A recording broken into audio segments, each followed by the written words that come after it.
ಬೆಳಗಿನ ಬಂಧುಗಳಿಗೆಲ್ಲ ನಮಸ್ಕಾರ. RVRK ಚಾನಲ್ಗೆ ಎಲ್ರಿಗೂ ಸ್ವಾಗತ. ಇವತ್ತು ಹೀರೆಕಾಯಿ ಬೋಂಡ ಮಾಡೋದು ಹೇಗೆ ಅಂತ ನೋಡೋಣ. ರೌಂಡಾಗಿ ಕತ್ತರಿಸ್ಕೋಬೋದು, ಉದ್ದುದ್ದ ಸ್ಲೈಸ್ ಆಗಿ ಮಾಡ್ಕೋಬೋದು. ತುಂಬ ರುಚಿಯಾಗಿರುತ್ತೆ ಇದು ತಿನ್ನಲಿಕ್ಕೆ. 1 ಕಪ್ಪು ಕಡಲೆ ಹಿಟ್ಟು ತಗೋತಾ ಇದ್ದೀನಿ. 1/4 ಸ್ಪೂನಷ್ಟು ಅಕ್ಕಿ ಹಿಟ್ಟು ಅಥವಾ 2 ಸ್ಪೂನು ಅಕ್ಕಿ ಹಿಟ್ಟು. 2 ಸ್ಪೂನಿಗೆ 1/4 ಕಪ್ಪಷ್ಟು ಆಗುತ್ತೆ. ಉಪ್ಪು ರುಚಿಗೆ ಬೇಕಾದಷ್ಟು ಹಾಕ್ಕೊಳ್ಳೋಣ.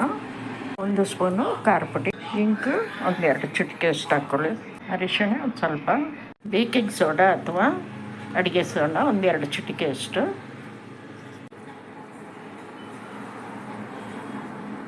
ಈಗ ಇದಕ್ಕೆ ಸ್ವಲ್ಪ ನೀರು ಹಾಕ್ಕೊಂಬಿಟ್ಟು ಕಲಿಸ್ಕೊಳ್ಳೋಣ.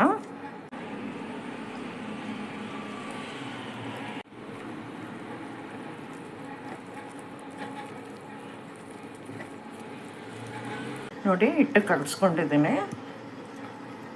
ಈ ಥರ ಇರಲಿ. ದೋಸೆ ಹಿಟ್ಟಿನ ಅದಕ್ಕೆ ತುಂಬ ತೆಳ್ಳನೂ ಇರಬಾರ್ದು, ತುಂಬ ದಪ್ಪನೂ ಇರಬಾರ್ದು. ನೋಡಿ, ಇಲ್ಲೊಂದು ಹೀರೆಕಾಯಿ ಇದೆ.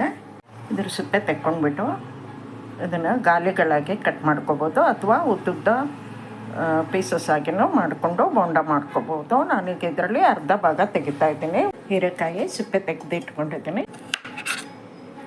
ಈಗ ಈ ಥರ ಉದ್ದುದ್ದ ಕಟ್ ಮಾಡ್ಕೊಳ್ಳೋಣ. ಇಲ್ಲಿ ರೌಂಡಾಗಿ ಕಟ್ ಮಾಡಿ ಇಟ್ಕೊಂಡಿದ್ದೀನಿ. ಉಳಿದಿದ್ದನ್ನು ಉದ್ದುದ್ದ ಹಚ್ಕೊಂಡಿದ್ದೀನಿ. ನೋಡಿ, ಎಣ್ಣೆ ಕಾಯಕ್ಕೆ ಇಟ್ಟಿದ್ದೆ, ಎಣ್ಣೆ ಕಾದಿದೆ. ಈಗ 11 ಬೋಂಡ ಹಾಕ್ಕೊಳ್ಳೋಣ.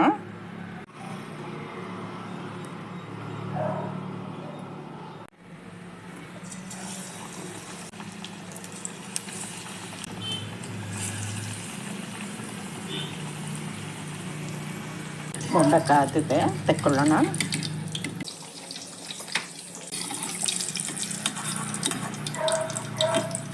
ಈಗ 2ನೇ ಟ್ರಿಪ್ ಹಾಕ್ಕೊಳ್ಳೋಣ. ಇದು ಕಾಯ್ತಿದೆ, ತಗೊಳ್ಳೋಣ.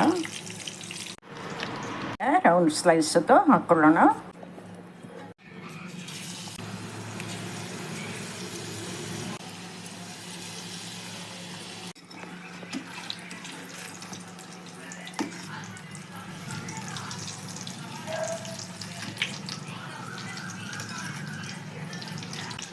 ಬೋಂಡಗಳು ಕಾದಿದೆ, ತೆಕ್ಕೊಳ್ಳೋಣ.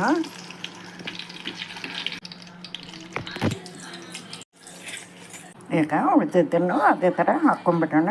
ನೋಡಿ, ಹೀರೆಕಾಯಿ ಬೋಂಡ ಎಲ್ಲ ರೆಡಿಯಾಗಿದೆ. ಈ ವಿಡಿಯೋ ಇಷ್ಟ ಆಗಿದ್ದರೆ ಲೈಕ್ ಮಾಡಿ, ಶೇರ್ ಮಾಡಿ, ಕಮೆಂಟ್ ಮಾಡಿ ಮತ್ತು ನನ್ನ ಚಾನಲ್ಗೆ ಸಬ್ಸ್ಕ್ರೈಬ್ ಆಗಿ ದಯವಿಟ್ಟು.